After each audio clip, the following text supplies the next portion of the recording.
Welcome to another and slightly controversial RD video.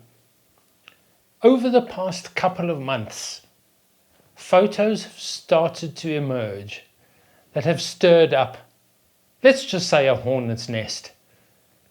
I think Christo would love to use the slightly similar sounding Afrikaans word, but hornet's nest will do. And it all started with this photo I was sent of a Francolin from Rietvlei. I was asked, is this a Shelley's Francolin? And sadly, it's not. But I'm going to get to why there are actually no Shelley's Francolin at Rietvlei. And then I'll get to why birders are making this mistake. The first thing to understand with Francolins is that if you've ever walked through the grass and flushed a Francolin, they take off from your feet, explosive flight, they fly a short distance and they drop into the grass.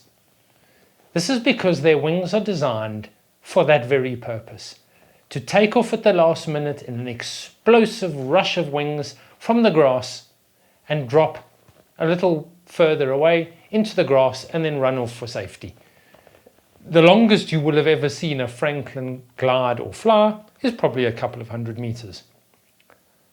I honestly can't think of a time in my life where I've been standing at a Homo, Zachelsdrift or wherever, looked up and seen a flock of Francolins flying over. Because they don't. They fly low, they fly a short distance, they drop into the grass. Once they're down in the grass, the way they get around, as you've often seen Francolins wandering around, they walk. They have short little legs and they walk through the grass. Now, looking at the habitat requirements, Orange River Francolin is a grassland bird and you get plenty of them at Rietvlei. Shelley's Francolin is a rocky grassland woodland bird, very, very specific in its habitat requirements, and hence the nearest that you get Shelley's Francolin to Rietvlei that I'm aware of is Rietvlei Nature Reserve. And my inability to fly far, if I was a Francolin and I had to walk from Rietvlei Nature Reserve all the way to Rietvlei and the habitat isn't ideal for me, I'd probably stick where I am.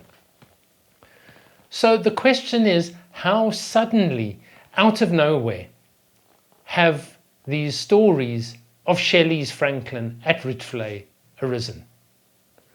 And it's down to how the identification of these two species is treated in our field guides. Now, before I progress, please note, I am not saying there are any major problems with our field guides. We have arguably some of the best field guides in the world. No book is ever perfect. Even some of the great books like the Collins Birds of Britain and Europe. There are things in there that could be improved. There are things in our field guides that can be improved. And there are things in my very own books like LBJ's Made Simple. Even though it's on second edition, I've noted areas where birders get confused. They struggle. Maybe there's actually an error and it has to be fixed. So what I'm hoping with this video is the way these Francolins are treated in our field guides. If this video does make it through to the authors of some of our field guides and apps, I hope this discussion is taken on board and looked at how we can better make these Francolins easily identifiable for all birders. And the problem is the white throat. Firstly, if you look, and I've got it on screen here, if you look at the Sassel app, it refers to the white throat on Shelley's Francolin. But although you can see a white throat on Orange River, it doesn't actually say anything. Now, with the photo I was originally sent, the person who maintained it was Shelley's, made the argument using Sassel that it had a white throat. And Sassel only draws attention to it on Shelley's. But as you can see from the illustrations, Orange River has a white throat. And in fact, Grey-winged Francolin also has a white throat. So yes, in areas where there are subspecies or geographical variations, some Orange River Francolin throats are not as white. But the problem at Rietvlei is the subspecies you get there has as striking a white throat as Shelley's Francolin. To add further confusion to the mix, if you look at, and I don't have the app, so I've got the field guide here. If you look at the likes of the new Roberts Field Guide, what you'll see is they also draw attention to the white throat. And yes, they do say that the other races of Orange River Francolin don't have as white a throat. But the book doesn't actually indicate where those subspecies that have the less distinct throat of Orange River Francolin occur. And the net result is, unless you open a Roberts Geographical Variations book to then go and have a look, birders are sitting at Rietvlei and they're looking at the white throat and they're going, oh my word, I have a Shelley's Francolin. But there is a second problem. And many of the books talk about a plain belly on Orange River Francolin. Now, if you go back to the original photo that I showed at the start of this video, that belly, and I've got it on screen now just to refresh your memory, that belly is not plain. But it's not a Shelley's Francolin. And I will get to why in a moment. The problem is many of the books and apps talk about plain belly. And the Firefinch app, amongst others, also refers to the plain belly of Orange River Francolin. But if you look at these series of photographs from the Sassel app, from the BirdScan app, all of these are Orange River Francolin. And no birder, generally speaking, particularly beginners, would call these bellies plain. So what is happening is birders are sitting at Rietvlei, they're opening their books, they're going into the apps, they're seeing plain belly, they look at these Francolins, they go, the belly is not plain, excellent. I don't have an Orange River Francolin because the belly is not plain. The last thing they're left with is white throat. They look at the white throat, they get excited and they say, Shelley's Francolin. But it's not. So going through all of this, what is the best way to identify a Shelley's Francolin? Let's take a step back here. The first and most important thing, and I've said habitat from the start, is Orange River Francolin is strictly a grassland bird.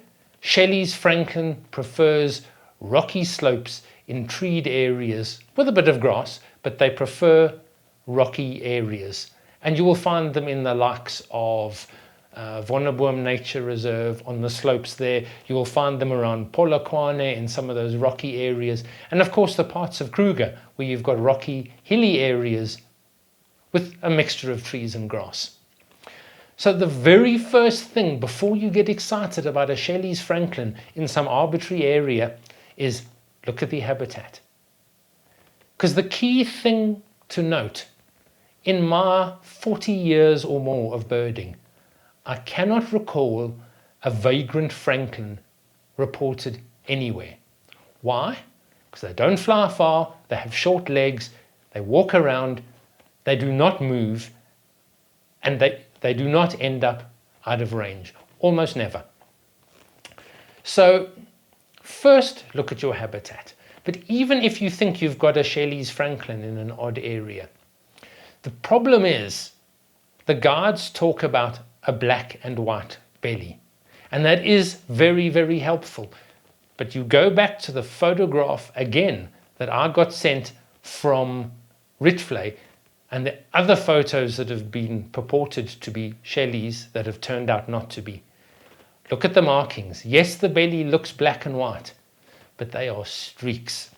If you go to what I consider one of the best books on these birds, I love this Agrid Game Birds of Southern Africa. And if you look, and on the screen now, I have the various feathers for Orange River Francolin. And if you look at the belly, yes, they talk about a cream-colored feather, a buff feather, but if you look, the belly markings are streaks. When you get to Shelley's, now I have Shelley's Francolin on the screen from the Agrid book. You look at the belly feather itself, it has horizontal bars, and that is the single most important thing, together with the white throat and the habitat, to clinch Shelley's Francolin. It has to have the black and white belly, but it must be bars, and it has to be in a rocky slope treed area, which is the habitat they prefer. So I hope, as controversial as it has been, you find this video somewhat useful. And again, as I say, I am not for a second saying that there's anything fundamentally structurally wrong with our apps and our books. Every book, every app around the world has areas that can improve. I'm hoping that all authors take to heart the fact that beginners and intermediate birders are getting confused and identifying Shelley's Francolin in areas like Rietvlei and other parts of the country. They are looking at the plain belly, they're looking at the white throat, and they are making assumptions that are sadly incorrect. So I hope you found this video educational, useful. If you're really looking for Shelley's Francolin, go and research the habitat, go and look at where you need to go and see it, and look at those belly feathers, look at the pattern in the Agrid game birds of Southern Africa of what that belly should look like, the bars versus the streaks. And I hope you're fortunate enough to go out and eventually see a Shelley's Francolin. Thanks for watching, and we'll be back with another RD video soon.